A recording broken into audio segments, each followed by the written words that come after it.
DBT, Distress Tolerance 3. As we've previously learnt, distress tolerance skills are about getting us through crisis situations and overwhelming emotions.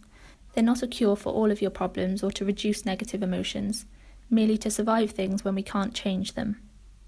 The next set of skills we're going to cover are the improve skills, helping you to replace negative feelings or situations with more positive ones.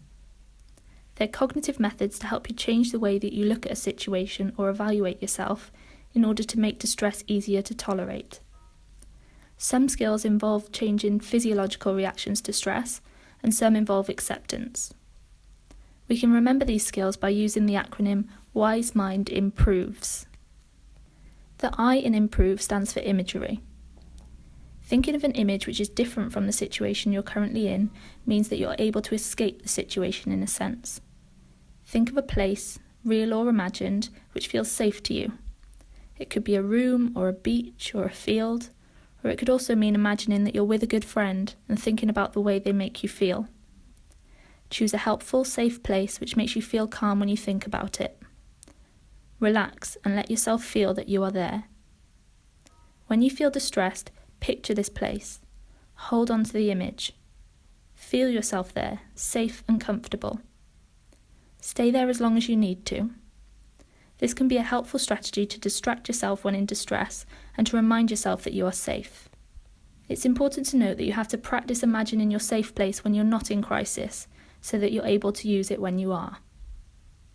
Another way of using imagery is to imagine yourself successfully coping in a situational crisis. Practice it in your mind's eye first. Imagine things going well for you. Imagine that you know how to take care of the situation you're in. If you practice doing this, you'll find that it begins to work for you. Things do go better, and you can cope better. You can deal better with the crisis in your life if you practice feeling like you can take care of things. What kind of images do you think of? It might be useful for you to imagine a room, for example. Imagine how it's decorated.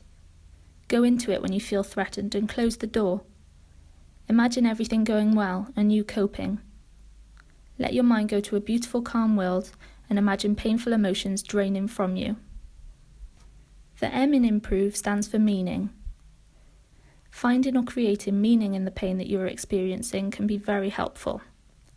It's not always easy and it may take some time and work, but it can be very useful and very comforting in a difficult situation. An example of this comes from Viktor Frankl. He wrote a book about surviving in a Nazi concentration camp called Man's Search for Meaning. He writes that we need to find meaning in times of suffering in order to survive. In DBT, we talk about making lemonade out of lemons. This involves taking some things not very tasty, sour, and doing something with them, like squeezing them and adding sugar and water to the juice to get something that is very tasty. This concept may be hard to accept at first, but if you think about it, you can think of other situations where you make lemonade out of lemons, or make something good out of something not so good. And we do this to make ourselves more comfortable, to turn a bad situation around. Sometimes life happens and it might feel like the whole world is against you. It may feel like the most unfair thing in the world and a ludicrous idea to say that there's meaning behind your pain, but it can help. For those who have religious or spiritual beliefs, this may be common, but you don't have to believe in a higher being or purpose to gain from this skill. Focus on whatever positive aspects you find in a situation and repeat these to yourself over and over. If you feel like yelling, try singing loudly. Maybe focus your angry energy into art by making big splashes of paint on paper, or sculpture, photography. Write about your sad or angry or painful thoughts. If you need company, cook dinner for a friend or go on a picnic. Come up with your own ways to make something positive of your distress or a little piece of it.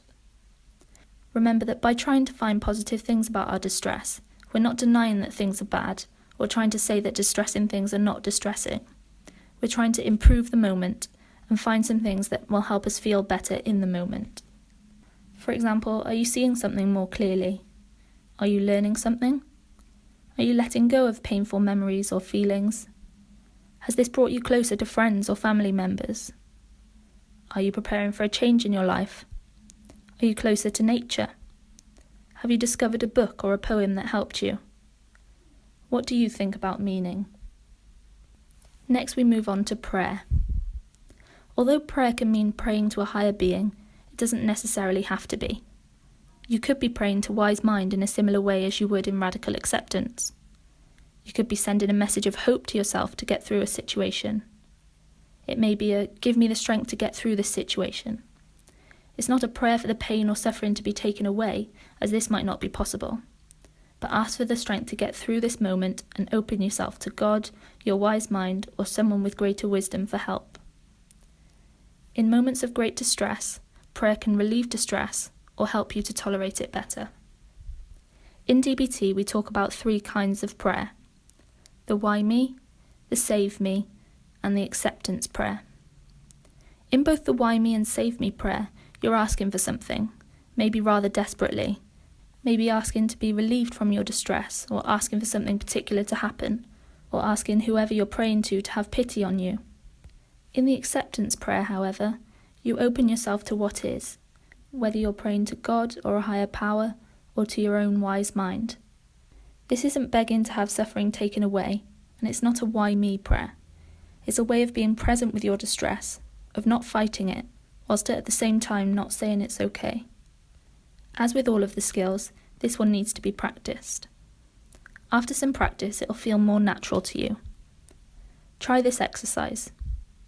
Take some current suffering and let yourself experience it just a little bit. Then try one of the different types of prayer. Try the why me prayer. Notice how you feel. Now let the suffering in a little again, and try the save me prayer, begging for help or relief. How do you feel now? Then let the suffering in again a little, and try the acceptance prayer, just letting yourself be in the presence of your higher power, God, or whomever you pray to. How do you feel after this? If you don't pray to a higher power or God, try praying to or opening yourself to your own wise mind, that centered part of yourself, the part with a felt sense of what's right. See what kind of acceptance you can find by praying in this way. The R in improve stands for relaxation. The use of relaxation and stress reduction exercises is an excellent way to help ourselves feel better in the moment. Many of us are tense and become more tense when we're in distress. Relaxing changes how the body responds to stress and crises. Automatic physiological responses to threat include tensing of muscles, sweating, heart racing, and breathing faster. People tend to hold on to these sensations as they believe they mean something. However, normally this is an emotional reaction manifesting physically. The body and mind are closely linked. They communicate with each other. Relaxing the body also relaxes the mind. Listen to a relaxation tape, do some moderate exercise, take a hot bath, drink a hot milky drink, massage your scalp, neck, calves and feet. Breathe deeply. Do the half smile. Progressive muscle relaxation is one technique that a lot of people find helpful. Tense and relax each muscle group, starting with hands and arms, go up to the top of your head and then work down. There are many YouTube videos and audio clips out there which talk you through each step. It takes lots of practice, just like any other skill, to get the hang of. The O in improve stands for one thing in the moment. This is the same as one mindfully, the mindfulness skill. Focus on one activity or experience fully and wholly with all of your senses and attention. This way you're more likely to do the activity or experience it fully and distract yourself from other thoughts.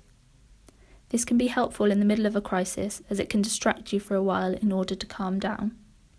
A useful way of using this skill is to think, there's only now. I only have to survive this one moment. This way, you're taking literally 1 second at a time, which can prevent you from feeling too overwhelmed. Sometimes we create even more suffering by thinking about past suffering and imagining future suffering which may or may not happen. This is 3 times more pain that you would experience in the moment. If we can stay in the moment and focus on what's happening in the here and now, our suffering will be greatly reduced. Practice your mindfulness skills. Observe, describe, participate, and keep bringing yourself back to the present. Count your judgments and monitor your self-critical creature. focus on the physical sensations of doing everyday tasks, such as walking, washing up, and cleaning. Next, we move on to vacation. Everyone needs a break once in a while. Sometimes being a grown-up is too much, and you need to allow yourself to be taken care of. However, trying to escape problems or situations for long periods of time is not helpful. You can't stay on holiday forever, so this skill is about taking a vacation in a helpful way, in a way which allows you to still be effective, so the vacation can only be brief. It might be a few minutes, and only up to 24 hours at a maximum. We can't escape real life, as this is not a helpful strategy in the long term. When taking a vacation, it's important that any responsibilities you have are taken care of by someone else. In planning a vacation, you're making a decision to take time to regroup your thoughts and goals in order to move forward effectively. Get in control of your vacations rather than your vacations controlling you. Notice the difference between running away from reality and planning a vacation. These are two very different things. Some ideas of ways to control vacations might be getting into bed and pulling the covers over your head for 20 minutes. Book a room at a B&B at a peaceful location for a night. Get a trashy magazine or newspaper. Eat a big chocolate bar in bed. Take a nap. Turn off your phone or internet for a day. Don't answer texts or emails or answer the phone. Take an hour break from work. Or maybe just go for a walk. The last letter in improve stands for encouragement. Cheerlead yourself. Think of a dear friend or someone you care about a great deal. Suppose they were in this very same situation. What supportive things could you say to them? You could say, I believe in you. You've made it through worse situations. It'll make you stronger and wiser. Or you can do it. Decide what you'd say to them and then silently say them to yourself. Repeat it over and over again and allow yourself to hear what you're saying. So in this session, we've learnt some more distress tolerance skills to help us get through a situation without making it worse. These skills require a lot of practice when you're not in crisis, in order for them to be used when crisis does occur.